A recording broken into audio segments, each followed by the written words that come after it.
C'est parti, Julie. Et du coup, bonsoir à tous et toutes. Bienvenue dans ce module greenwashing et fausses solutions dans l'aérien. Alors, de quoi on va parler ce soir? On va parler de greenwashing, donc on va le définir. Ensuite, on va voir les différentes stratégies. Euh, je vais juste changer ça. Ensuite, on va voir aussi tout ce qui va être les fausses solutions qui sont mises en avant par le secteur aérien et quel narratif nous on peut mettre en place pour contrer tout ça. Ensuite, on va faire un petit exercice pratique et après on va voir quelles peuvent être, quelles actions on peut mener pour contrer tout ça.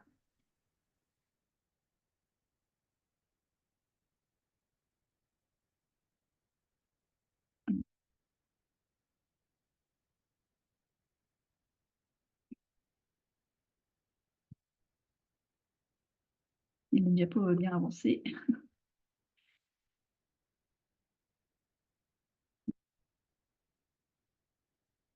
Alors, pour commencer, à votre avis, qu'est-ce que ces différentes images ont en commun? Et pourquoi ce serait du greenwashing? Donc, vous pouvez mettre vos suggestions, vos réponses dans le chat et puis je vais les lire.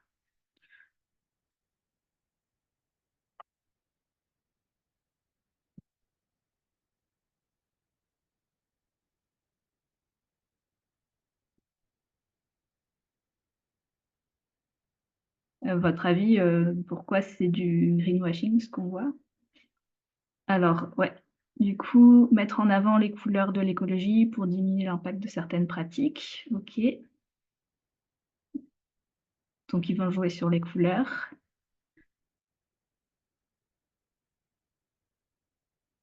La couleur verte ne signifie pas être écologique. Ouais.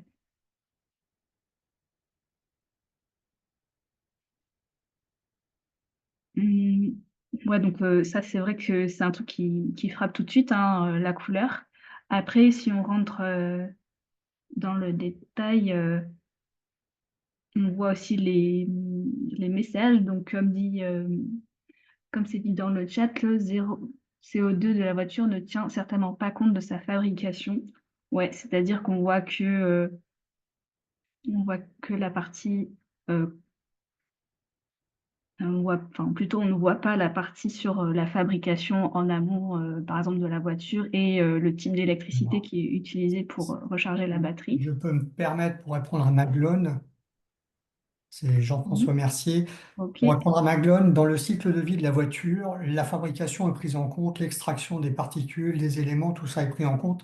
En revanche, dans zéro émission, ce qui n'est pas pris en compte, c'est l'émission de particules liées à l'usure des pneus, par exemple, et au disque de freinage. Ça, c'est pas d'accord. pris en compte. C'est pour ça que la voiture n'est pas zéro émission. Elle émet Ok, des choses, mais bah, pas forcément du CO2.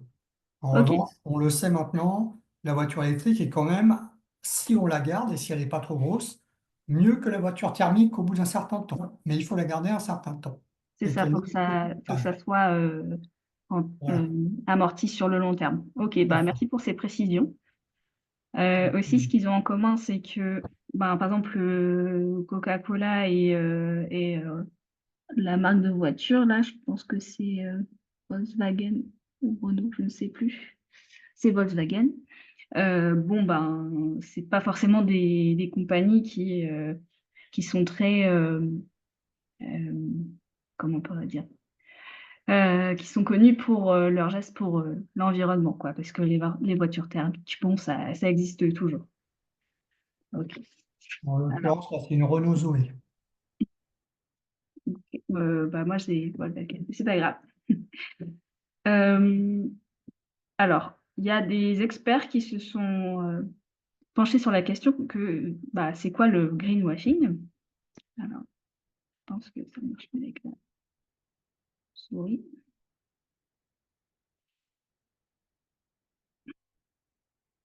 Ça marchait tout à l'heure. Voilà. Alors, le greenwashing, c'est quoi? Voilà.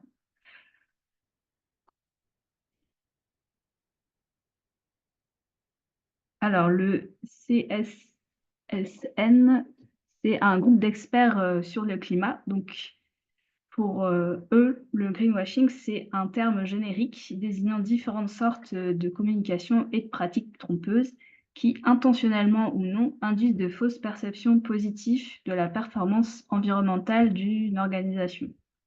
Donc, ce qui est important là à retenir, c'est que c'est une forme de communication et ça va différer des fausses solutions qu'on va voir tout à l'heure.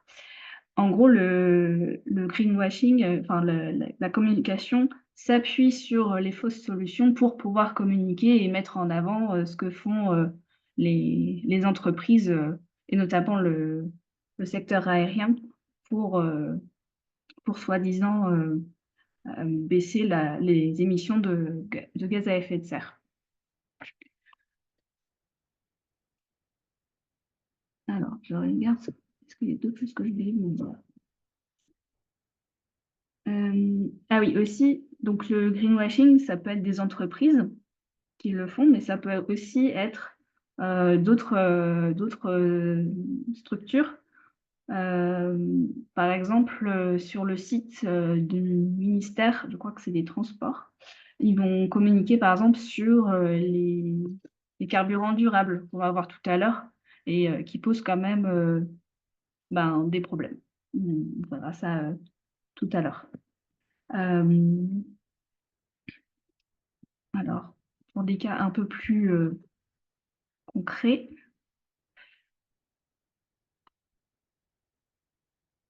hem, il y a une étude, qui a été faite auprès de, 37 compagnies, donc en 2021, 37 compagnies aériennes sur la compensation carbone et cette étude, elle montre que 44 donc près de la moitié, des revendications vertes des compagnies aériennes induisaient les consommateurs et les consommatrices en erreur et pour certaines compagnies, ça a monté même à 100 des revendications, donc notamment pour, Air Canada et Swiss Airlines. Donc ça montre que quand même c'est pas un petit sujet, hein, le greenwashing, c'est pas, enfin c'est important, quoi. Alors la bonne nouvelle quand même, dans tout ça, c'est que, la Commission européenne et les autorités, nationales de protection des consommateurs ont engagé des actions contre, 20 compagnies, aériennes pour pratiques trompeuses de greenwashing. Hem, Aussi donc, l'Union européenne a déclaré que les compagnies aériennes devaient étayer leurs affirmations concernant la compensation et les soi-disant, carburants durables par des preuves scientifiques solides. Voilà, donc ça commence à s'emparer, de ce sujet-là.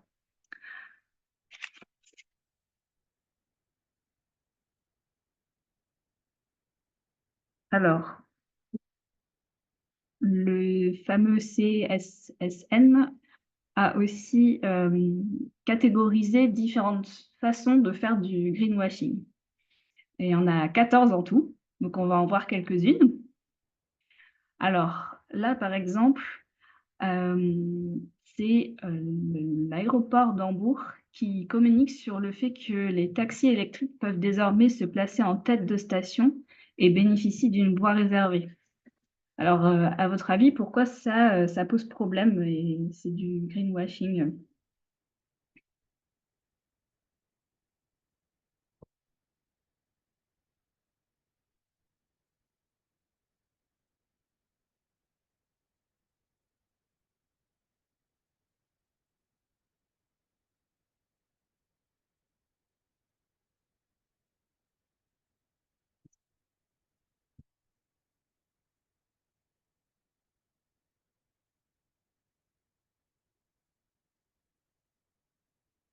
Alors, parce que cela laisse penser à un gros effort envers le climat. Ouais.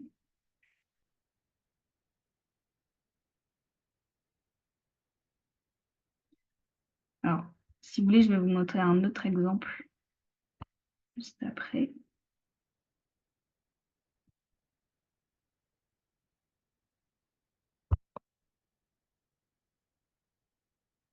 Donc là, c'est, dans un aéroport, en Allemagne.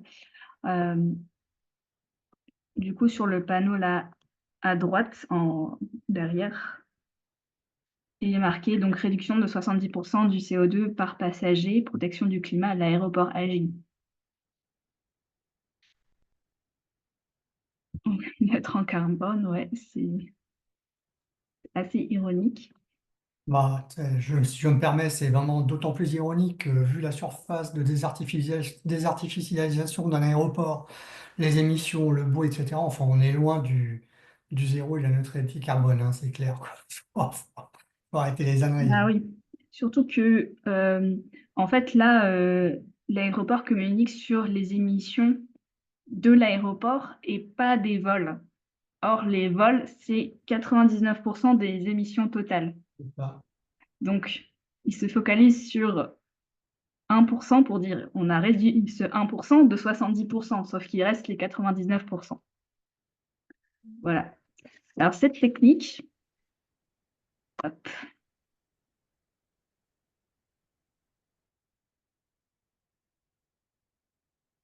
nous, on l'appelle, enfin, le C2SN l'appelle le compromis caché, le cadavre dans le placard. Donc, c'est-à-dire que, ben, on va pas regarder les émissions des vols. Là, pour cet aéroport, on va regarder que les émissions au sol. Donc, ça fait porter le regard des usagers, ben, pas sur là où il y a le plus d'émissions de gaz à effet de serre. Donc, ça pose quand même problème.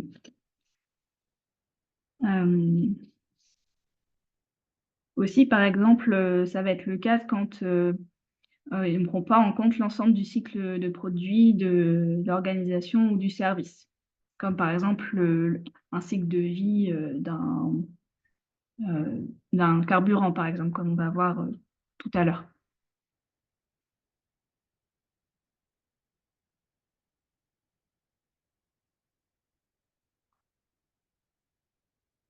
Voilà un autre exemple.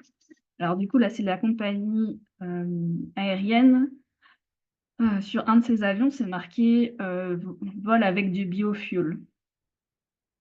Donc pareil, pour vous, pourquoi c'est du greenwashing? Pourquoi on a l'impression en gros que il y a anguille sous roche, on va dire.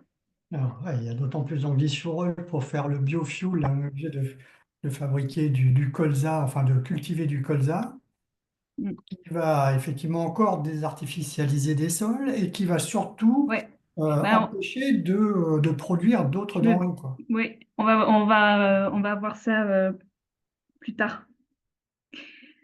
Bah là, ce qui pose problème, c'est que bah, en fait, on ne sait pas la quantité. Est-ce que c'est 100% du biofuel? Est-ce que c'est 0,5%?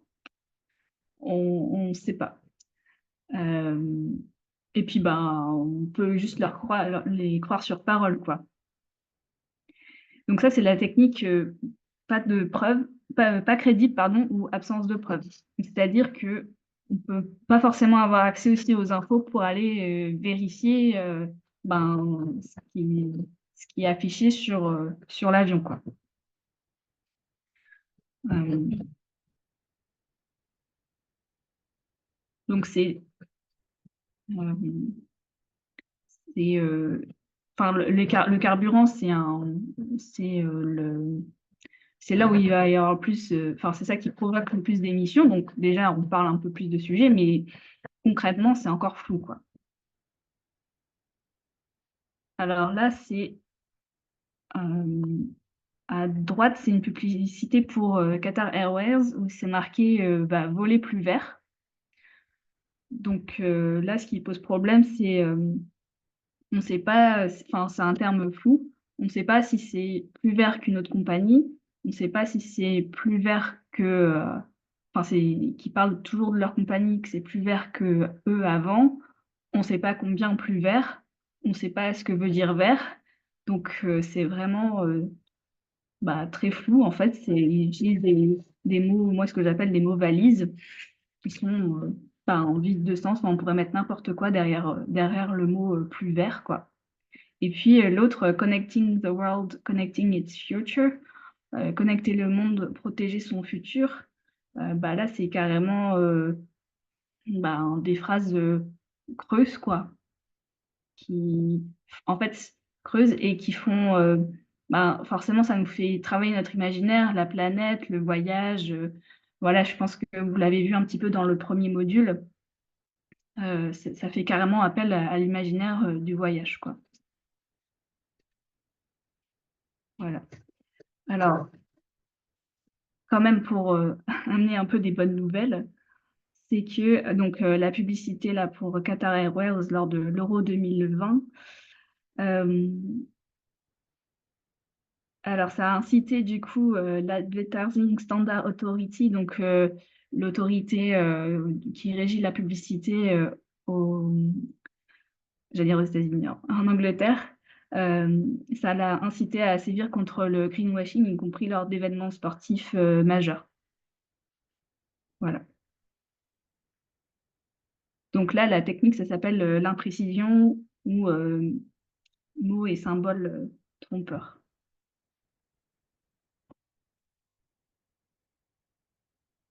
Alors, voici une petite liste, qui complète les exemples, qu'on vient de voir. Donc, notamment, par exemple, il y a la technique du hors-sujet. Donc ça, c'est quand, les informations qui sont annoncées, en fait, ne sont pas pertinentes. Par exemple, on va imaginer, une, une loi qui interdit un certain produit, par exemple le bisphénol A. Et donc, il y a un produit, il y a une entreprise qui va mettre en avant que son produit est sans bisphénol A, alors qu'en fait, bah, juste, ils respectent la loi, quoi. Donc, ils mettent en valeur le fait qu'ils respectent la loi. Bon, c'est, du coup, c'est pas pertinent et ben, ça met pas, enfin, comment dire? Bon, c'est pas grave. Hem, il y a aussi, la langue de bois, donc ça va être, par exemple des entreprises qui mettent en avant, leurs efforts, leurs engagements écologiques et puis derrière, en fait, ils font pression auprès des politiques, contre des lois environnementales. Donc là, c'est vraiment, de l'hypocrisie, pure et dure. Voilà pour quelques exemples. Donc ça, c'est des exemples de greenwashing. Alors, nous, pour contrer ça, on a, enfin, Rester sur terre, a travaillé sur le narratif, «L'avion vert, c'est à terre». Alors, je ne sais pas, peut-être que vous l'avez déjà vu dans la première formation, mais l'idée donc voilà, merci, Luna. Hem, Si vous voulez en savoir un peu plus, du coup, Luna a mis le lien là dans le chat pour, voilà, parce que c'est vraiment très, très, très, détaillé. Il y aura tous les narratifs d'ailleurs, il y aura pas que l'avion, vert, c'est à terre. Donc là, je m'étale pas trop dessus.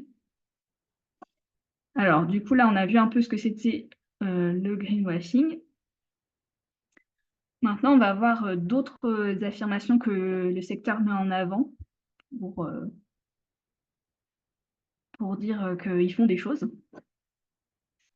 Alors, ben, ce que ne dit pas le secteur aérien, c'est qu'en fait, hem et ben, dans l'aérien, ce qui pose problème, c'est le hors CO2. Alors, c'est quoi ce truc? Donc, en fait, dans les gaz à effet de serre, il y a le CO2, mais il y a pas que le CO2. Il y a aussi d'autres gaz, notamment les NOx, par exemple. Donc, NOx, c'est pour NOx. Donc, N, c'est l'azote, O, c'est l'oxygène et X, c'est le nombre d'atomes d'oxygène. Il y a aussi, lors de la combustion du kérosène, en fait, il y a les traînées de condensation qui, sur certaines conditions, météorologiques, vont se transformer en nuages et en fait, c'est des nuages qui ont un pouvoir réchauffant, extrêmement fort et donc tous ces gaz hors, CO2, ça représente quand même 2/3 du total du pouvoir réchauffant, du transport aérien, donc c'est pas un petit problème. Alors les gaz, autres que CO2, ils vont pas avoir un pouvoir réchauffant très long, Mais par contre, ça sera plus fort que le CO2. Donc, tant qu'il y aura du trafic aérien, il y aura toujours ces gaz super réchauffants. Alors, ça fait que souvent, dans les gens du secteur, ils disent que bon, l'aérien, c'est 2 à 3% du, des émissions de gaz à effet de serre. Donc, pour, peut-être pas pour minimiser, mais pour relativiser. Alors qu'en fait, bah, c'est beaucoup plus. Et même actuellement, si on prend les émissions de 2018, en fait, en prenant les émissions de hors CO2, en fait, c'est près de 6%. Donc en fait, c'est pas rien, quoi. C'est pas rien, d'autant que normalement, ce que vous avez vu aussi dans le module numéro 1 euh, sur la justice climatique, c'est que ben, l'avion, c'est pas du tout égalitaire, ce qui fait que bah, en fait, en France, l'aviation, c'est quand même 7% des émissions de CO2. Donc, c'est beaucoup plus que ce que peut nous faire croire le secteur.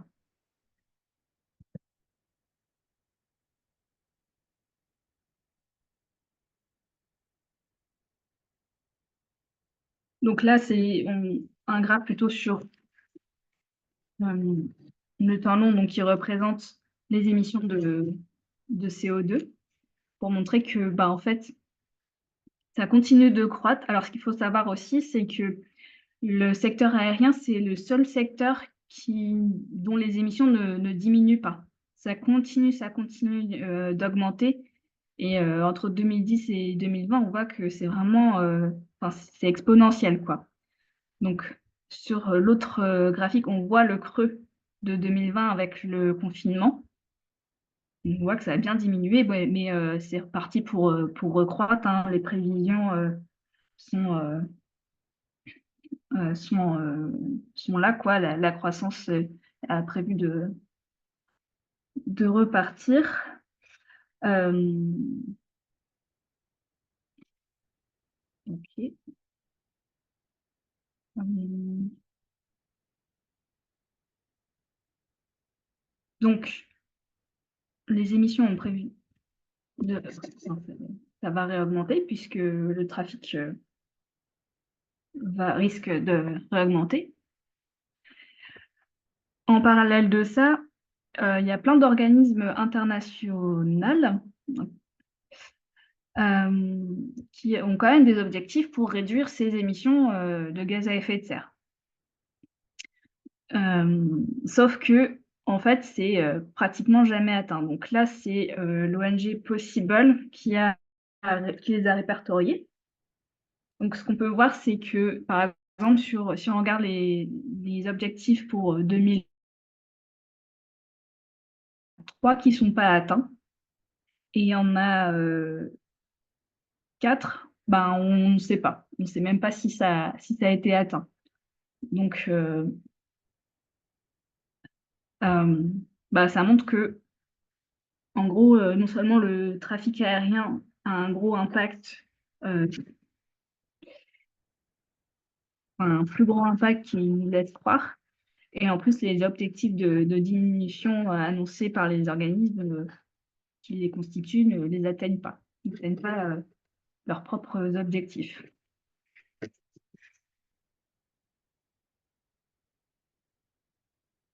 Un autre graphique là, ce qui est spécifiquement pour les carburants de substitution qu'on va voir plus tard, on voit bien qu'au fur et à mesure des années, les objectifs de pourcentage de carburant alternatif à avoir dans les avions, ils diminuent. Donc, par exemple, là, en 2008, ils avaient pour objectif 10% d'ici 2017. On n'y est pas du tout. Et là, en 2021, ils avaient pour cible 2% d'ici cette année.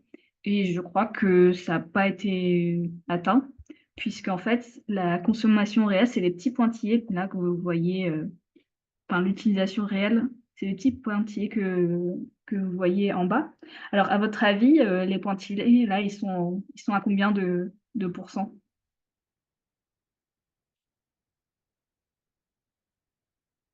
Est-ce que c'est 0,3,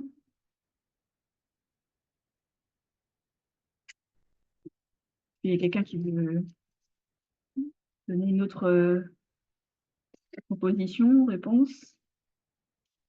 0,05. On se rapproche. C'est 0,01%. Donc c'est vraiment tout petit, tout petit.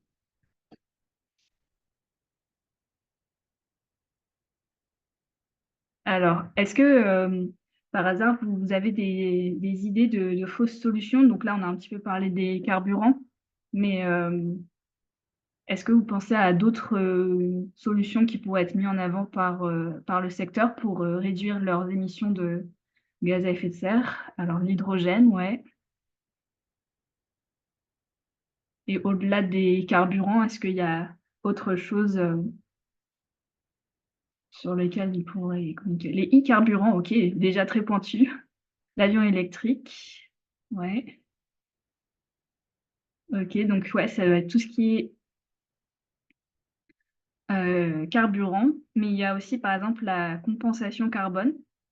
Donc ça va être en gros planter des arbres, mais on verra qu'il y a d'autres choses qui sont mises en avant par le secteur. Euh,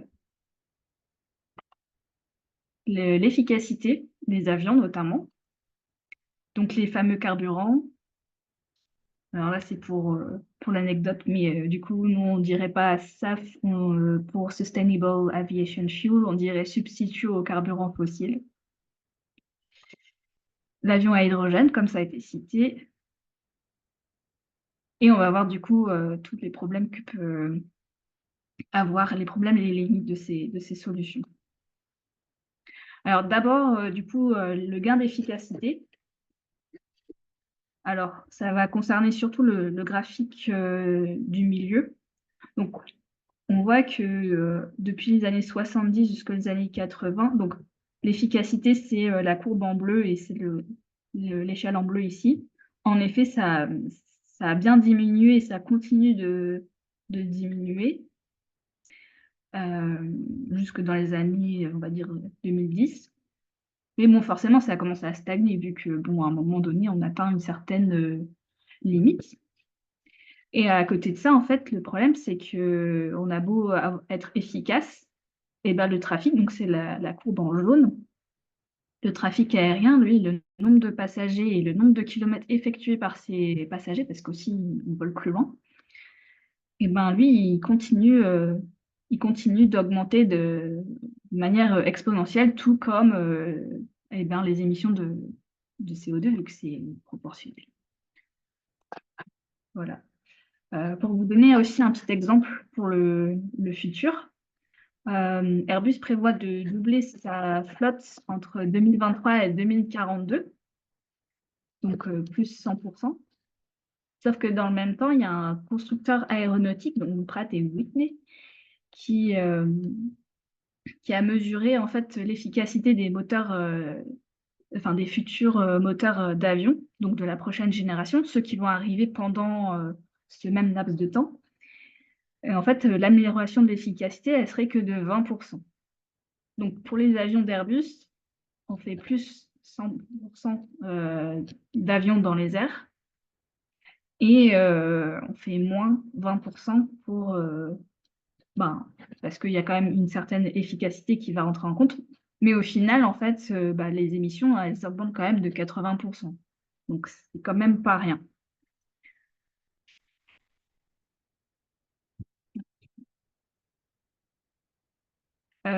Est-ce que ça va pour l'instant? Est-ce que c'est à peu près clair ce que je dis? Est-ce qu'il y a des questions?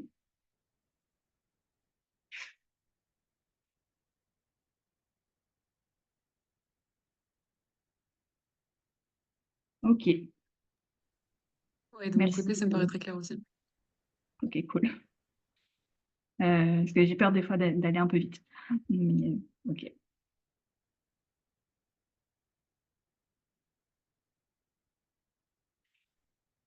Ok. Alors, un graphique avec beaucoup d'informations. Je vais essayer d'être toujours aussi clair. Euh, Du coup, avec bah, les Nations Unies, les accords de Paris, il y a des objectifs de diminution et d'être neutre en carbone d'ici ben, 2035, voire 2050. Alors, du coup, l'idée, c'est ben, que chaque secteur ait une espèce de budget carbone à ne pas dépasser pour rester en dessous de plus 1,5 degré, même si ben, on sait entre nous hein, que on est de plus en plus proche bah, de ce fameux 1,5 degré. Mais bon, voilà, il ne faut pas perdre espoir et continuer à faire tout ce qu'on peut pour l'éviter, pour éviter de dépasser ce seuil. Alors, sauf que le problème, c'est que bah, comme on a vu tout à l'heure, hein, le secteur aérien bah, n'atteint pas trop ses objectifs et il repousse de plus en plus loin ses objectifs de neutralité carbone. Du coup, là, on voit sur le graphique, hop, 2050. Et il compte beaucoup sur les carburants, vu qu'ils représentent ben, la quasi-totalité de la manière dont le secteur pourrait diminuer ses émissions de gaz à effet de serre.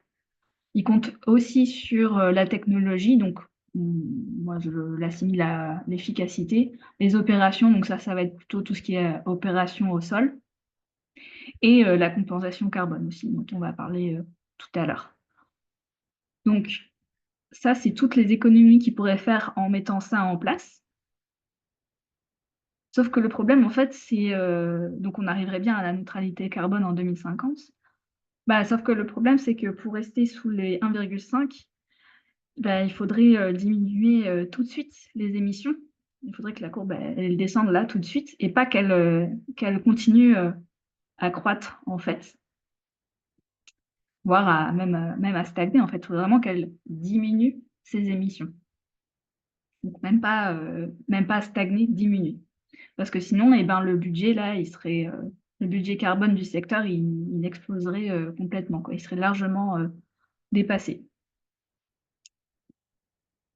Donc,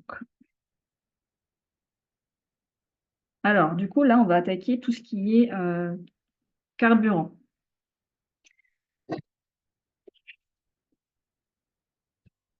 Donc, celui à laquelle on pense souvent, c'est les agrocarburants. Souvent, le secteur, il va parler de biocarburants. Nous, on va préférer le terme agrocarburant pour bien montrer que, bah, de base, c'est de la nourriture, parce que le bio, bah, on pense à l'agriculture biologique, donc encore une fois, greenwashing, on pense à la protection de la nature, etc. Il faut savoir aussi que donc ça, c'est des carburants, ce qu'on appelle de première génération, qui seraient sous forme commercialisable. Il y en a deux autres. La deuxième génération, c'est du carburant à base de biomasse, donc ça va être du bois de la paille, sauf qu'on n'en a pas du tout en quantité suffisante. Et la troisième génération encore moins, puisque ce serait à base d'algues. Donc c'est vraiment des carburants de niche, quoi, enfin, c'est vraiment négligeable en termes de quantité. Alors, on va commencer quand même par l'avantage des agrocarburants, c'est qu'ils peuvent être utilisés directement dans les avions déjà existants. Bon, bah voilà, ça s'arrête là hein, pour les avantages, puisque le problème des agrocarburants, c'est que bah, ça ferait concurrence avec l'alimentation, bah, en termes de quantité, mais aussi en termes de prix, parce que le- les, les cultures transformées en carburant bah, prennent plus de valeur que quand c'est transformé pour l'alimentation. Donc, concurrence aussi en termes de prix. Aussi, ben, pour faire de la culture, probablement qu'il faudra faire de la déforestation. On pense notamment à l'huile de palme en Indonésie. Et donc perte d'habitat, donc perte de biodiversité. Donc c'est vraiment pas efficace pour diminuer les émissions de gaz à effet de serre. Euh, Juste pour donner aussi un chiffre, c'est que l'huile de palme peut provoquer 3 fois plus, alors, trois fois plus d'émissions de gaz à effet de serre que le kérosène, en gros. Donc, c'est pas efficace, en fait. C'est même pire que le kérosène. Ensuite, il y a une deuxième possibilité, ce serait d'utiliser des déchets. Sauf que là, en fait, il manquerait en quantité. On n'en aurait pas assez. Il faudrait manger beaucoup de frites pour, euh, pour pouvoir voler. Et puis aussi, il peut y avoir de la fraude. Donc, par exemple, de l'huile qui est estampillée usagée alors que c'est de l'huile fraîche. Donc ça, c'est Canopée. Donc c'est une association qui défend les, enfin, qui dénonce la déforestation, qui a montré ça en 2021. Voilà. Est-ce que j'avais noté voilà. Aussi pour l'Union européenne. Donc, elle a récemment déclaré que seuls les biocarburants issus de déchets devraient être utilisés. Mais le problème, c'est que dans de nombreuses régions du monde, en fait, l'utilisation d'agrocarburants à base de culture n'est pas exclue. Donc, en fait, on va me dire on veut des biocarburants issus de déchets. En fait, on n'est pas sûr que ce soit vraiment issu de déchets, quoi.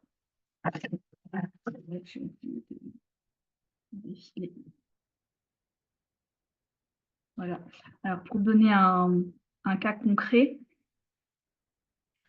il y a une raffinerie d'agrocarburants qui a été construite au Paraguay donc, par une entreprise brésilienne. Et donc, dans cette raffinerie sera transformé du soja. Donc, comment dire? On va dont on va extraire l'huile. Mais il y aura aussi l'utilisation de graisses animales provenant de l'industrie de l'abattage des bovins. Et il y aura de l'huile de Pongamia donc, qui sera utilisée dans cette raffinerie. Et c'est une raffinerie qui sera spécialement dédiée à l'aviation. Alors, le problème, c'est que les Paraguayens, les Paraguayennes, ils prennent pas l'avion. En fait, il n'y a que 8% à peine de sa population qui prennent l'avion. Donc, en fait, ça va empiéter sur euh, des, euh, des terres des peuples autochtones. Et en plus, ça va même pas bénéficier aux Paraguayens eux-mêmes, quoi. Donc, c'est vraiment double peine, quoi.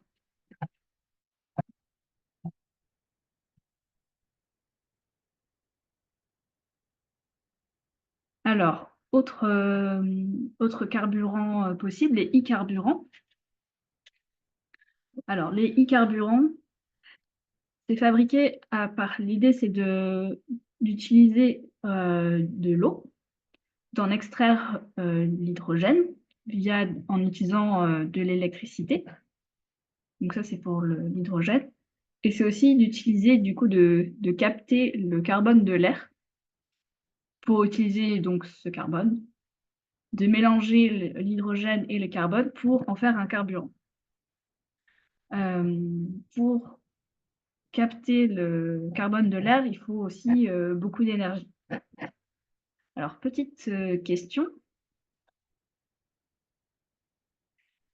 À votre avis, c'est quelle quantité d'énergie renouvelable qu'il faudrait pour remplacer tout le kérosène si on voulait utiliser les e-carburants? Donc, l'énergie renouvelable, l'électricité utilisée pour fabriquer le carburant.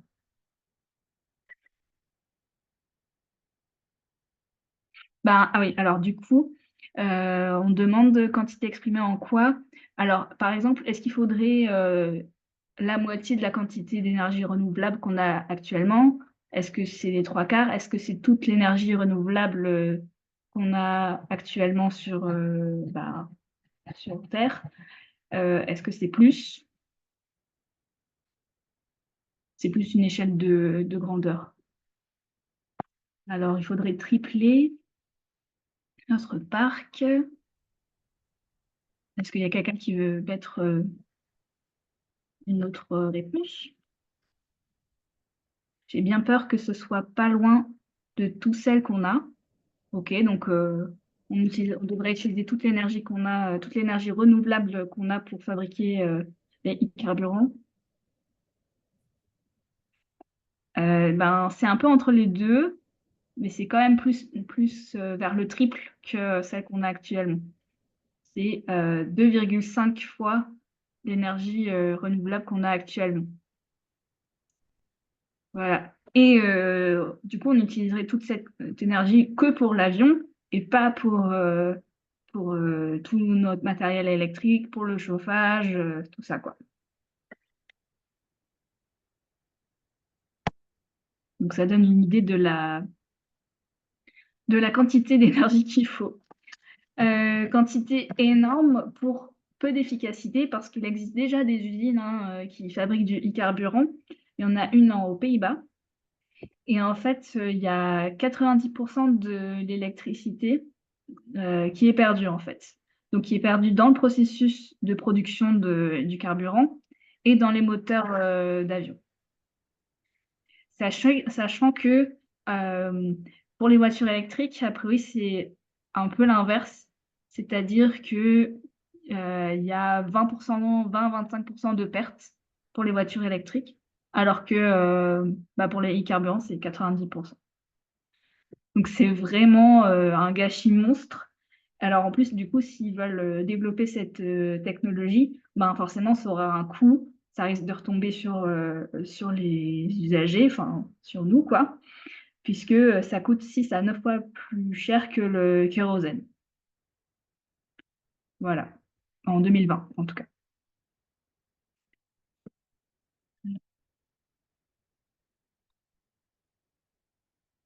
Ça, j'ai dit. Et aussi, donc, les fameux hors CO2 qui seraient toujours présents. Et pour les agrocarburants, c'est pareil, hein, il y aurait toujours les effets hors CO2.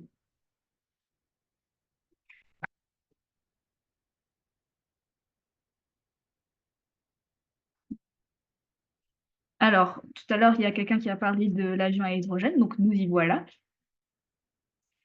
Alors, je réfléchis, est-ce qu'il y a un avantage à l'hydrogène? Mais pour l'instant, j'en vois pas. Peut-être que ça va venir après. Alors, l'hydrogène, donc c'est en gros une manière de stocker l'électricité. Si l'avantage, c'est que c'est plus léger que les batteries électriques qu'on va voir tout à l'heure. Par contre, l'inconvénient, c'est que c'est beaucoup plus volumineux. Donc, ça va prendre de la place dans l'avion. Donc, soit il faudra faire des plus gros avions, soit il faudra réduire le nombre de places dans les avions.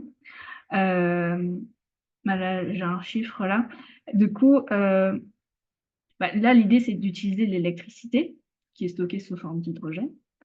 Euh, Est-ce que vous savez le pourcentage de la production un peu verte d'hydrogène? Est-ce que vous pouvez dire des chiffres? Je ne sais pas si ma question est très claire. 20%.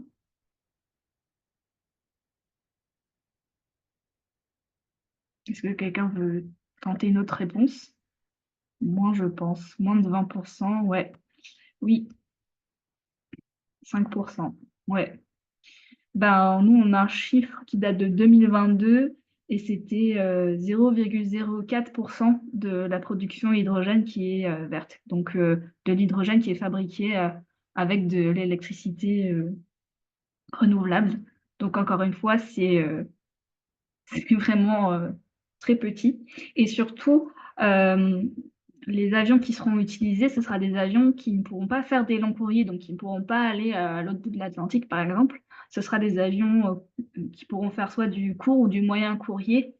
Donc, bon, pour le moyen courrier, c'est à voir, mais avion court courrier, on peut le faire en train, quoi. C'est des distances de à peu près 1000 km.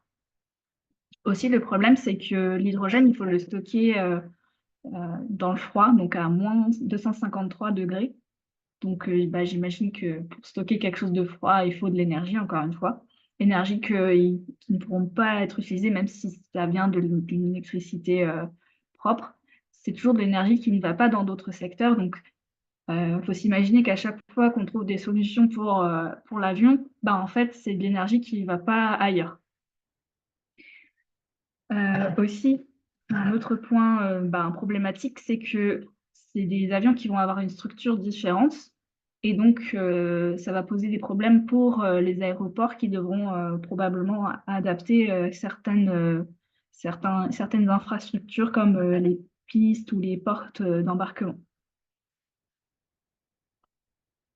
Alors, la dernière alternative en termes d'énergie, c'est les avions électriques.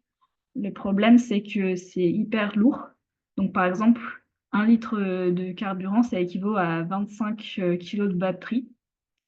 Donc, en termes de poids d'énergie, ben, faut faire fois 25. Donc, ben, ça veut dire des avions plus lourds ou des avions plus petits pour compenser. Et surtout des avions qui vont moins loin. Donc, c'est pareil, enfin, ce sera des avions qui pourront faire à peu près 1 000 kilomètres et embarquer 80 personnes. Ça, c'est d'ici 2050. Donc, encore une fois, c'est des distances qui peuvent se faire en train. Alors, ça pourrait marcher pour des lieux qui sont pas trop accessibles ou alors des îles qui sont pas trop loin. Mais à part ça, c'est vraiment pas. Enfin voilà, ça ne va pas compenser la majorité du trafic aérien en fait. Euh, Bah d'ailleurs, du coup, il y a une ONG, donc Transport and Environment, qui a calculé que ça pourrait euh, représenter 2,3% de l'aviation dans l'UE, quoi, d'ici 2050. Donc ça ne va pas remplacer tous les vols commerciaux, c'est pas possible, quoi. Donc ça, c'était pour les carburants alternatifs. Maintenant, je vais vous parler de la compensation carbone. Alors, euh,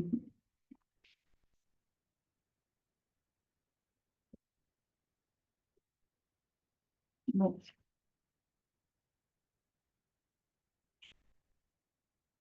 ah oui, moi je voulais savoir à quoi vous à quoi vous pensez quand vous pensez bah, compensation, compensation carbone, quoi. À quoi ça vous fait penser?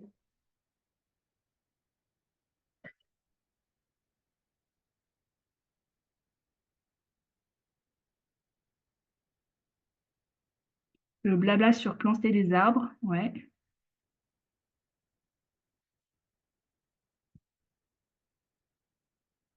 Planter des arbres, mettre des chèvres, ok. Oui, c'est un peu l'image qu'on a souvent. Ben, pour compenser, il suffit de planter des arbres. Sauf que déjà, le principe est un peu plus compliqué de ça. Moi, je vous conseille le film euh, pourquoi le T-Rex ne vole-t-il pas? Il y a des exemples vraiment flagrants où déjà les arbres ne sont pas plantés là où sont les voyageurs, c'est-à-dire dans les pays occidentaux, ils sont plantés en Amérique du Sud ou quoi. Et c'est pas des essences locales. Et parfois même, du coup, ces arbres sont réutilisés pour du commerce. Et puis, ben, en fait, un arbre, ça peut prendre feu entre-temps. Donc, non seulement le CO2 n'est plus stocké, mais en plus, il y a les émissions par le feu. Donc, ça marche pas trop, en fait, cette histoire d'arbre. L'idéal, c'est de ne pas émettre, en fait, euh, de gaz à effet de serre de base. Euh, Alors, il y a une étude qui date de 2016 qui a montré que de nombreux projets ont mal calculé leurs économies. Par exemple, pour l'ONU, donc il y a 2% des projets de compensation de l'ONU qui avaient une forte probabilité d'aboutir à des réductions d'émissions supplémentaires. Donc, c'est vraiment pas beaucoup. Il y a une étude menée par des journalistes, a priori, parce que c'est The Guardian, Type et Source Material, sur 3 études différentes concernant la société américaine Vera. Donc, c'est l'un des plus grands certificateurs sur le marché du carbone libre. Et ils ont montré que 90% des certificats étaient sans valeur, puisque, par exemple, ça certifiait des zones qui, de toute façon, étaient guère menacées. Euh, C'est-à-dire que ils disent ah on va protéger cette zone-là, sauf que en fait c'est pas du stockage, non seulement c'est pas du stockage en plus, mais en plus il n'y a pas vraiment lieu de la protéger parce que elle se protège toute seule quoi. Euh, Ensuite il y a le programme aussi RED, réduction des émissions dues à la déforestation et la dégradation des forêts. Donc là, ça va poser problème parce que ça va atteindre des forêts qui sont utilisées de base par des populations autochtones. Donc ils ne peuvent plus l'utiliser de manière ancestrale. Donc là, ça va atteindre vraiment des violations de droits humains de peuples autochtones, quoi. Euh, En résumé, alors, du coup, et puis les arbres jeunes ne stockent pas beaucoup de CO2. Oui, c'est vrai. Donc, en gros, c'est des programmes qui ne sont pas vraiment efficaces. Alors, regarde, ça va, je suis à peu près dans les temps.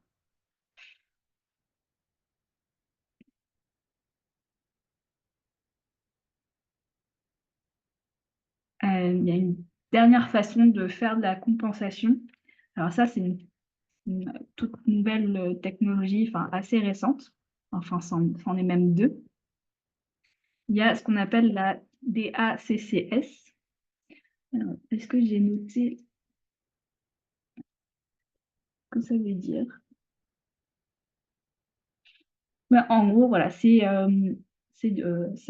première méthode, c'est captage et stockage du carbone dans l'air.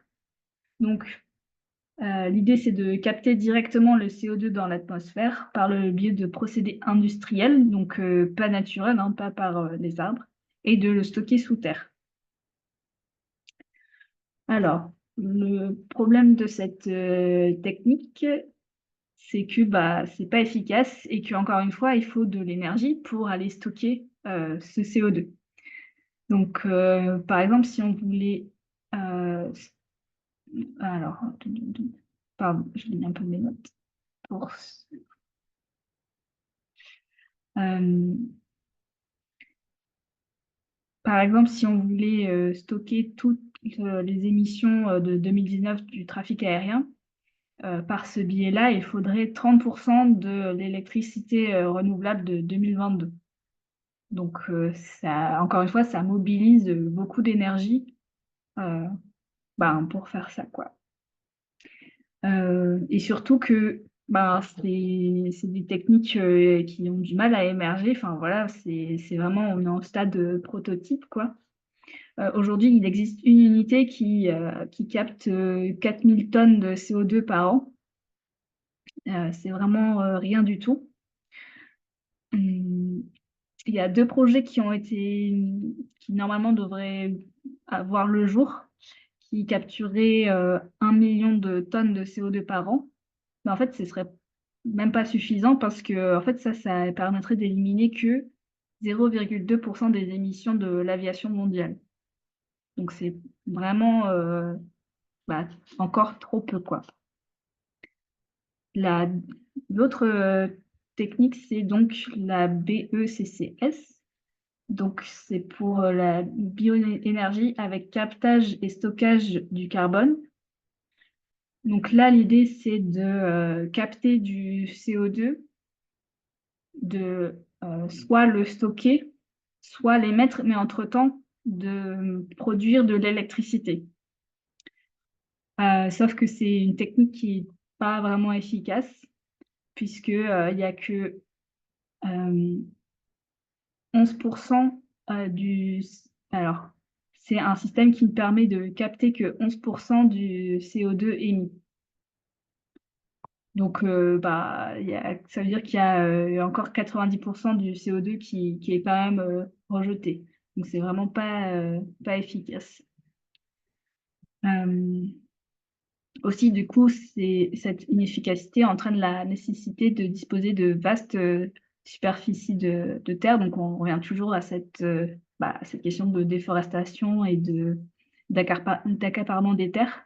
Et il faudrait 0,8 à 1,4 fois la superficie de l'Inde plantée en forêt pour produire suffisamment de résidus de bois pour compenser les émissions de l'aviation au niveau du trafic aérien en 2019. Donc ça demanderait des efforts, colossaux, quoi, pour mettre en place, ces techniques. Il y a aussi des risques de fuite de CO2 dans les pipelines qui, permettraient de stocker le CO2. Hem Et donc encore une fois, bah, la priorité, ça devrait être juste de stocker le carbone et pas de la réutiliser pour faire, de l'énergie, quoi.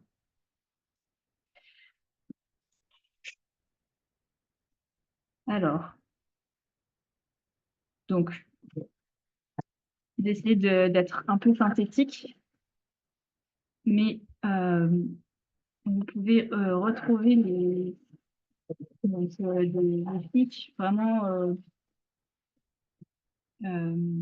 ben, fausse solution par fausse solution, on va dire, sur le site de Rester sur terre. Donc là, Luna vous a mis, le lien si vous voulez en savoir un petit peu plus dans le détail, parce que là, je vais essayer d'être vraiment, synthétique et clair le plus possible.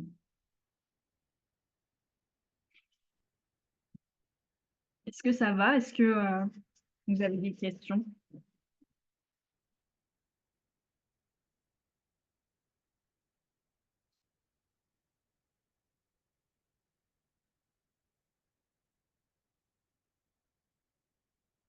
Non, pas de questions? Je crois que ça a l'air bon pour tout le monde. Jean-François a levé le pouce pour dire que c'était bon. Tu peux continuer, je pense. Merci. Alors là, du coup, on va reprendre, des exemples un peu concrets sur, le greenwashing. Alors, je vais moi-même, noter les questions. Alors vu qu'on n'est pas nombreux, je crois, on va revoir un peu les exemples, tous ensemble. Alors,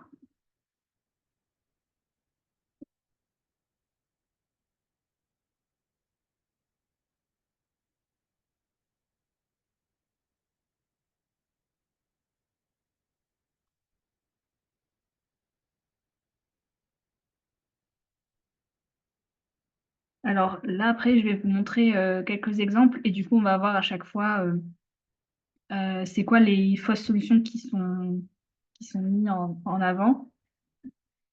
Qu'est-ce que ça ne dit pas et quel contre-argument on pourrait, utiliser, bah, contre cette communication. Alors,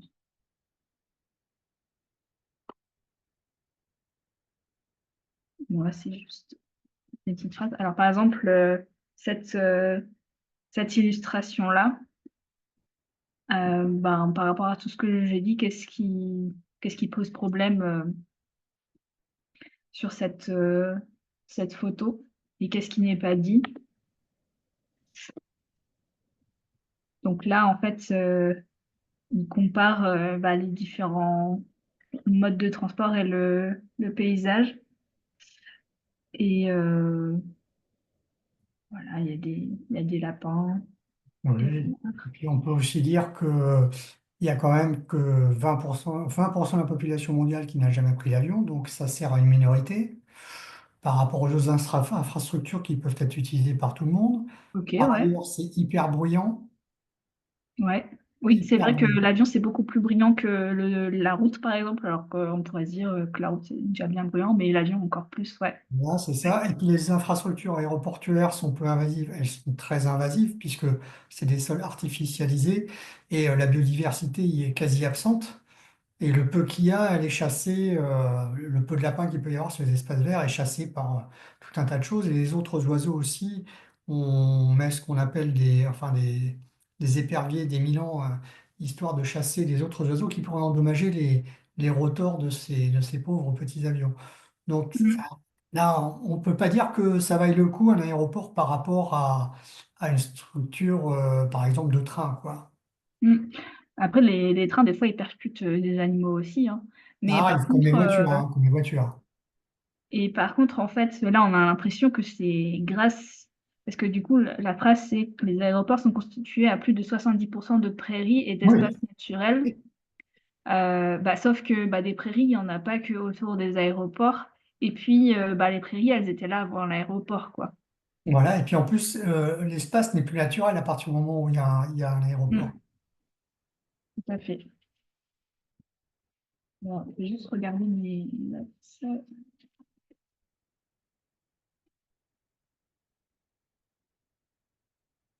Ok. Euh,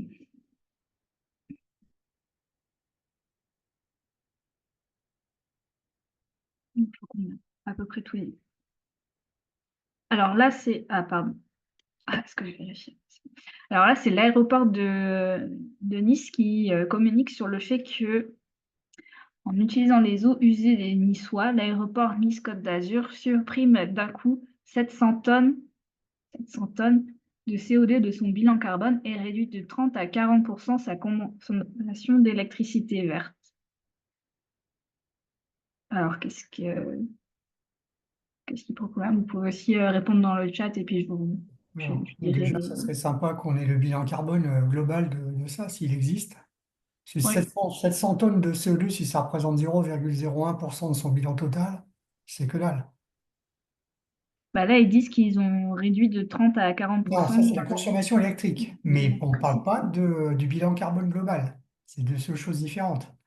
Alors, qu'ils réduisent la consommation électrique, je suis d'accord, parce que l'utilisation des eaux usées fait partie des choses liées à la transition énergétique, puisque effectivement, comme c'est généralement à 12 à 15 degrés, on peut utiliser cette chaleur-là. C'est une faible chaleur. Ça fonctionne. Mais là, je serais curieux de voir le bilan carbone en lui-même, puisque c'est là-dessus qu'il communique. En fait, il mélange deux choses, le bilan carbone et la réduction de la facture d'électricité. Mm. Oui, ils oublient une grosse partie en fait. Ouais, tout à fait. Et puis surtout, ils oublient les émissions ben, des vols, hein, un peu comme tout à l'heure avec les taxis électriques qui pouvaient être du dépose-minute.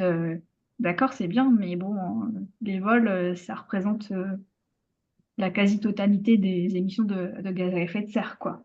Donc l'aéroport aura beau faire des efforts, et c'est très bien, c'est pas là qu'il y a le plus gros problème, quoi. Et puis aussi, enfin, on pourrait dire que ça fait entre guillemets concurrence avec les Niçois eux-mêmes, parce que toute cette eau, enfin, ouais, l'eau qu'ils utilisent, elle pourrait être réutilisée pour les Niçois eux-mêmes pour se chauffer, par exemple. Bon, d'accord, il ne fait pas forcément Exactement. de Et ça super fait froid à partie des Nice, choses pour les mais grandes tout de villes. même, il y a besoin de chauffage un minimum, quoi. Donc, euh, donc voilà ce que je voulais dire. Donc c'est un peu la technique du cadavre dans le placard. Alors, alors Air Transat, ça c'est un site, je pense, où on peut acheter des billets. Donc là, pareil, pourquoi enfin, quelle stratégie ils utilisent pour essayer de nous faire réserver des billets d'avion. Vous pouvez utiliser le chat ou répondre à l'oral comme vous voulez.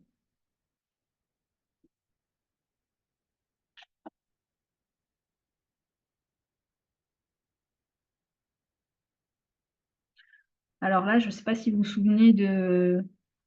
Oui, ils utilisent le rêve, ouais, c'est ça, les imaginaires du voyage où on va super loin pour voir des beaux paysages. Bah là, en l'occurrence, le Canada. C'est aussi ce qu'on peut appeler du youth washing. Donc là, c'est bah, clairement la cible, c'est les jeunes, quoi, pour les inciter à voyager et à prendre l'avion. Euh, alors là, encore une fois, utiliser un moyen de transport non écologique pour aller se ressourcer dans la nature, oui, le paradoxe de, de polluer, d'émettre des émissions par son transport et d'aller dans un endroit paradisiaque qu'on est censé préserver en ne pas polluant. Ouais.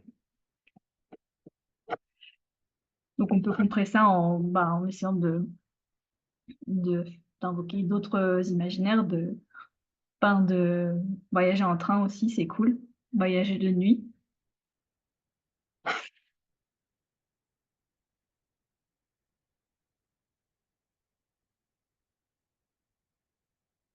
Alors, un autre cas, c'est OK. Oui, en commentaire, il y a: «L'important, c'est le voyage, pas la destination». C'est vrai. Alors, encore un autre cas, c'est l'avant-dernier. Là, c'est le label Aérobio. Donc, tout à l'heure, je vous en ai pas trop parlé, je crois, mais dans les techniques, il y a aussi, avoir, un espèce de label de certification qui montre que enfin, pour, crédibiliser, ce que l'entreprise fait pour l'environnement, soi-disant. Donc là, par exemple, c'est Tours qui décroche un label Aérobio pour son aéroport. Bon, du coup, j'ai un petit peu dit la réponse en même temps. Je suis désolée. Mais c'est encore alors, oui, c'est encore l'aéroport et pas les vols eux-mêmes. Oui, tout à fait.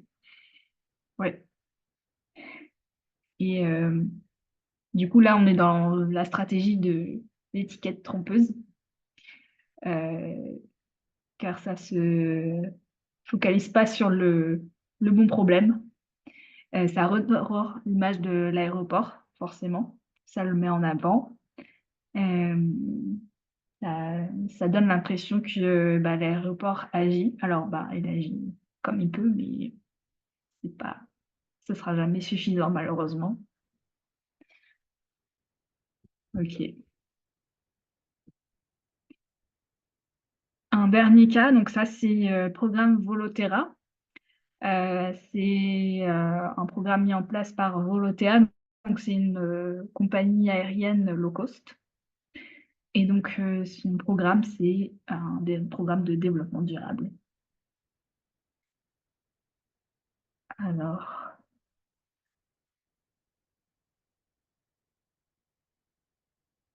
c'est on nous précise que c'est la filiale Librail et c'est vrai que c'est une compagnie, espagnole.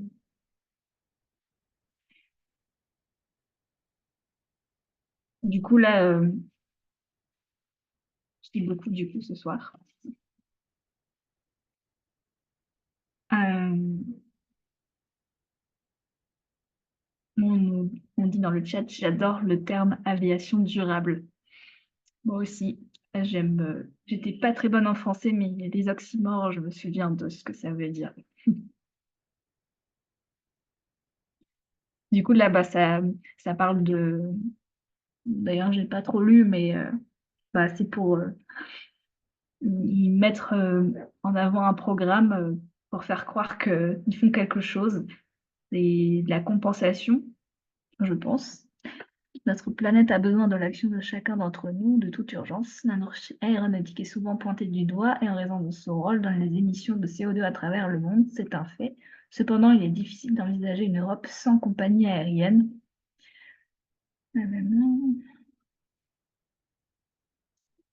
De devoir de faire la différence en matière d'impact environnemental.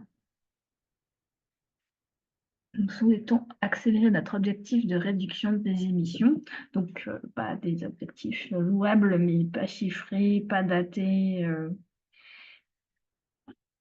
c'est pas trop comment ils vont faire, quoi. Alors, dans le chat, on dit: «Ça ne nous dit pas ce qu'ils mettent vraiment en place». Ouais, carrément et puis même s'ils mettaient en place des compensations, nous, on sait maintenant que, c'est pas très efficace, quoi. Hem, ce qui n'est pas dit aussi, c'est que c'est une compagnie, alors, je sais pas encore j'ai pas de chiffres ou d'exemples en tête, Mais c'est une compagnie qui, bah, forcément, elle veut prospérer, donc elle va ouvrir d'autres lignes aériennes. Donc, au final, la quantité de CO2 émis par cette compagnie va augmenter. Euh, on dira, ça restera très négligeable. Une bonne réduction des émissions de l'aviation, c'est ne pas voler. Bah oui, exactement. Bon, bah merci pour vos réponses et votre interaction. Alors, du coup, on arrive là à la dernière partie qui est comment contrer les stratégies de greenwashing. Qu'est-ce que nous, on peut faire concrètement? Alors, je vais juste mettre un peu de lumière.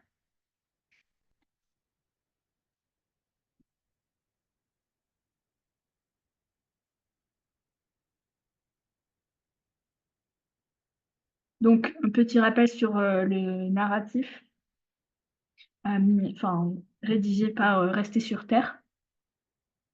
Donc, les émissions vertes du secteur détournent l'attention de la nécessité et urgence de réduire le trafic maintenant. Super important maintenant.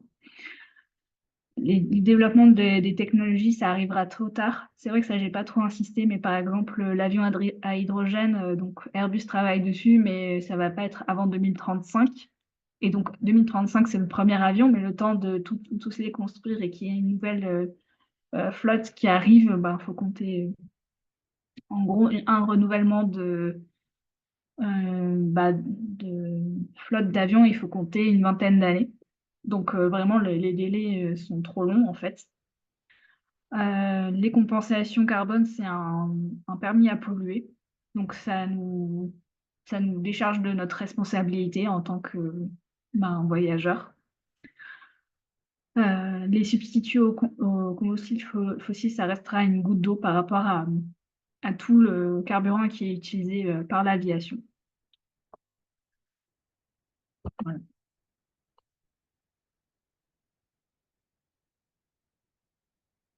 Aussi, même si le secteur utilise des énergies renouvelables, ça fera toujours concurrence à d'autres. Et on a vu que ce n'était pas efficace de l'utiliser dans ce secteur-là pour certaines technologies. Alors, aussi, du coup, Rester sur Terre travaille pour promouvoir des mesures pour réduire le trafic aérien. Donc là, c'est juste un petit patchwork avec plein de possibilités. Donc ça, vous le verrez au module suivant avec Charlène, qui va vous détailler tout ça. Alors du coup, qu'est-ce qu'on peut faire pour contrer le greenwashing? Donc, il y a plusieurs possibilités. Là, c'est ce qu'on appelle des actions directes. Donc, l'idée, c'est vraiment soit d'aller interpeller des politiques ou bien d'avoir une action assez forte et de pouvoir communiquer dessus auprès du grand public et des médias. Donc là, par exemple, l'avion qui est recouvert de peinture verte, c'est Greenpeace qui avait fait ça en 2021, suite au fait que le ministre des Transports de l'époque, donc c'était Jean-Baptiste Djebbari, il communiquait beaucoup sur les réseaux pour défendre l'industrie aéronautique. Du coup, Greenpeace a décidé de faire cette action-là pour contrer son discours, quoi. Ensuite, à droite, c'est une action menée par Stay Grounded, donc Rester sur Terre, au sommet européen de l'aviation. Donc, ils sont avec leurs hand banners et ils, ils interpellent les personnes du secteur.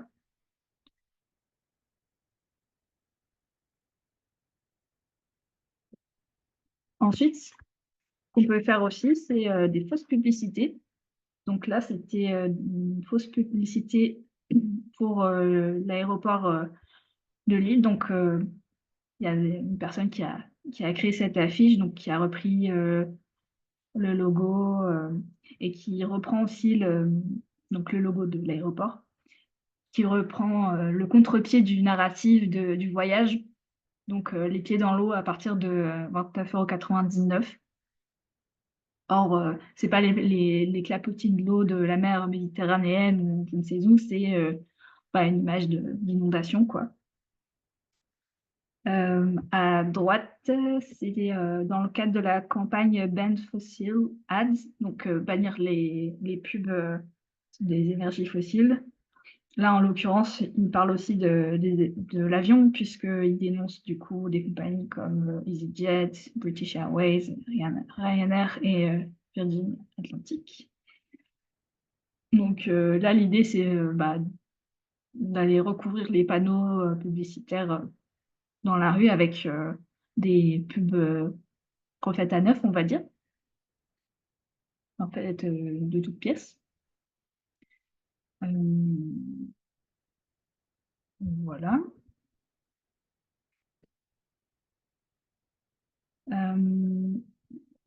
Donc là, c'est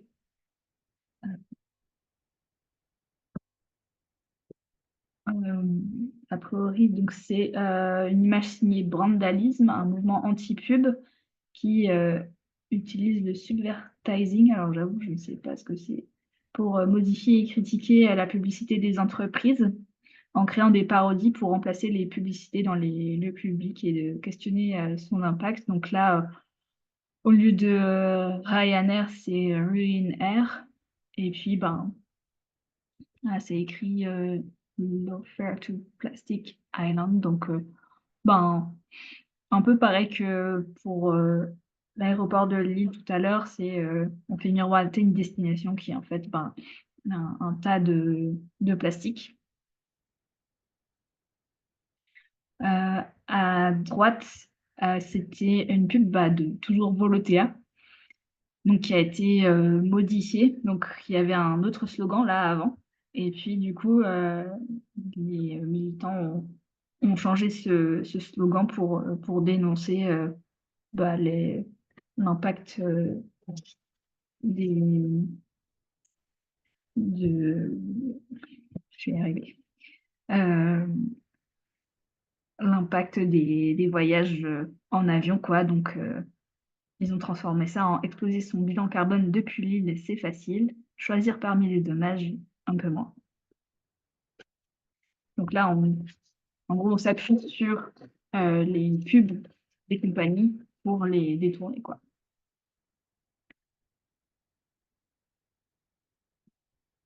Voilà. Alors là, l'idée, c'est d'interagir avec les gens, par exemple à droite, en recouvrant une pub et en questionnant. Donc, est-ce qu'on devrait, donc là, la question, c'est est-ce qu'on devrait bannir les publicités pour les compagnies aériennes?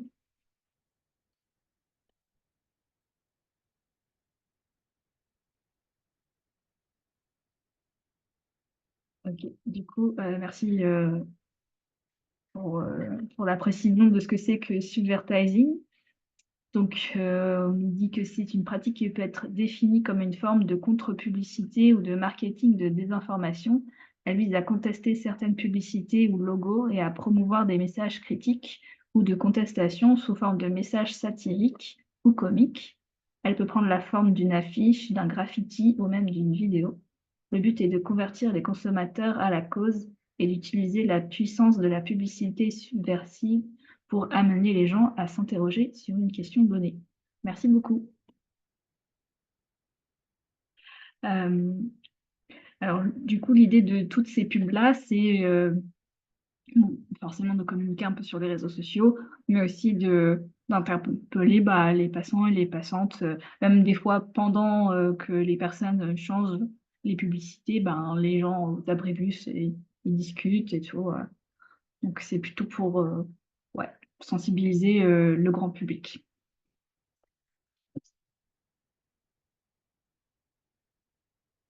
Donc ça, c'est des actions un peu plus ou moins risquées, on va dire. Après, il y a des actions d'ordre légal, donc les recours juridiques. D'ailleurs, ça me fait penser qu'il faut que j'ai oublié d'en parler d'un recours juridique qui a été fait on va parler de Flutter. Donc, par exemple, il y a Ryanair qui a été, enfin, une pub Ryanair qui a été interdite au Royaume-Uni parce que elle confirmait être la compagnie aérienne la moins polluante. Mais en fait, c'était pas étayé, en fait, son propos. Voilà, il y a différentes pubs qui ont été interdites. Austrian Airlines en 2022, Lufthansa en 2022, une pub de Virgin Airlines qui promouvoit un vol 100% SAF. Bon, on a très bien vu que tout à l'heure sur le graphique, c'était 0,01% dans l'ensemble des, du secteur, donc 100%, juste possible, quoi. Il y a un autre cas dont je ne vous ai pas parlé tout à l'heure, mais je vais vous le dire. Je vais retrouver. En 2021, il y a la compagnie aérienne, donc KLM, hein, qui mettait sur ses avions, ça vole en biofuel, là.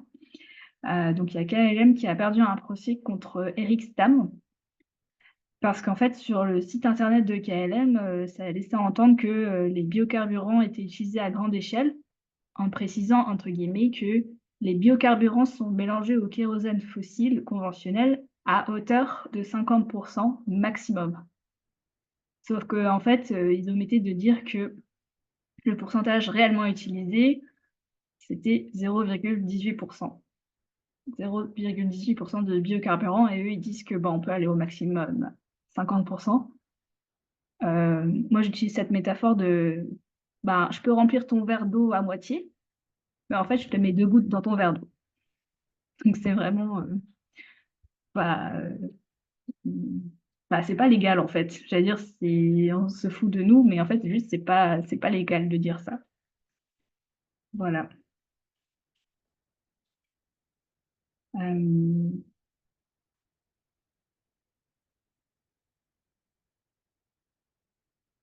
alors, par exemple, pour la Lufthansa, ce que je peux vous dire, c'est que du coup, c'est une décision pareil, de l'autorité britannique, hein, de tout à l'heure, qui stipule qui disait: nous avons pris note des initiatives et des objectifs que Lufthansa s'est engagé à mettre en œuvre pour atteindre son objectif déclaré, mais nombre de ces initiatives ne devaient produire des résultats que des années ou des décennies plus tard.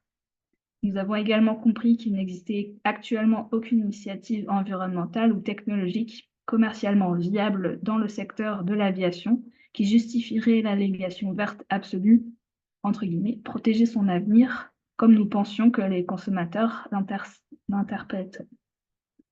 Voilà, donc des fois, ça vaut le coup d'avoir un recours à la justice. On peut gagner comme ça. Ça peut marcher. Voilà. Euh, est-ce que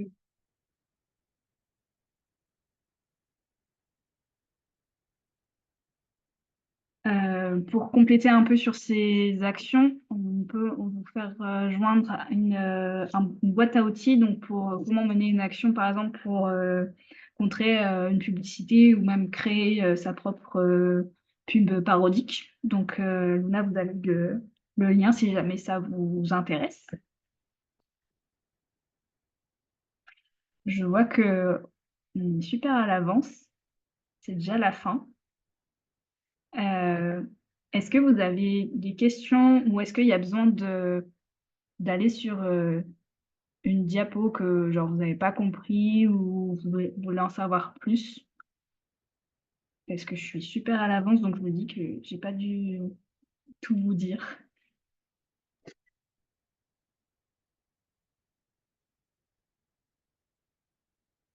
Est-ce qu'il y a quelque chose qui vous a marqué, un chiffre ou une anecdote,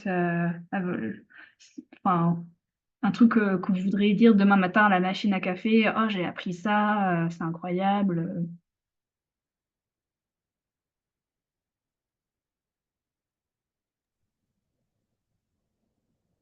Alors, visiblement, on savait déjà tout, hein. Ah, d'accord, bon, Là, désolée. là, c'est très très bien ordonné, c'est très pratique. Non, non, D'accord. je Toutes plaisante. les... Non, non, sur les chiffres, sur les chiffres et les ordres de grandeur, particulièrement sur tout ce qui est hydrogène ou la quantité d'énergie renouvelable qu'il faudrait pour arriver à faire un e-carburant, etc. Là, c'était assez pointu, très précis, donc intéressant, pas de souci. Non, non, Ok. mais en revanche, c'est sympa d'avoir ça très ordonné, quoi. On a souvent tout un tas d'informations qui nous sont arrivées de droite et de gauche. Là, on a tout sur un même et sur un seul et unique support, un seul et unique document. Donc merci. De rien. Ok. 1 kilo de kérosène contre 25 kilos de batterie, dingue. Ouais, je suis d'accord. D'autant que vraiment l'inconvénient, c'est que les batteries, bah, elles s'allègent pas au fur et à mesure du vol, alors que le kérosène, oui, parce qu'il y en a de moins en moins dans l'avion. Donc pendant le voyage, enfin le transport, un avion qui utilise du kérosène, il va s'alléger, donc il sera moins lourd et donc il y aura moins de charge à porter. Tandis qu'une batterie, ben, elle pèsera le même poids tout le long, quoi. Donc ouais, non, c'est vraiment pas pratique.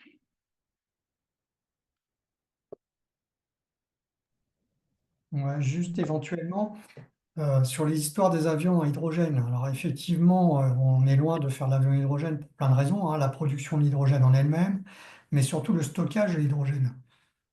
Parce que la molécule de dihydrogène est une des plus petites molécules qui existent dans l'univers, et Mais on oui. a du mal en fait à la stocker et à la garder à un endroit. C'est pour ça que généralement on la fait en hydrogène liquide, Mm, hyper compressé à des températures très basses. Donc maintenir tout ça dans un avion sans risque de fuite, etc., c'est très très compliqué. mm, Donc on complexifie l'aspect technologique de l'avion sans oui. assurance de pouvoir arriver jusqu'au bout avec les technologies qui existent actuellement, hein. Mm, mm. Ouais, Ça tout à va fait. peut-être insister là-dessus aussi sur comment dire, l'aspect utopiste de Mm, mm. l'aviation à hydrogène pour demain. Ouais, complètement. Ok. Euh, Là, je sais pas, peut-être que tu peux arrêter l'enregistrement. Ouais, justement, c'est ce que j'allais faire. Hop. Donc, voilà.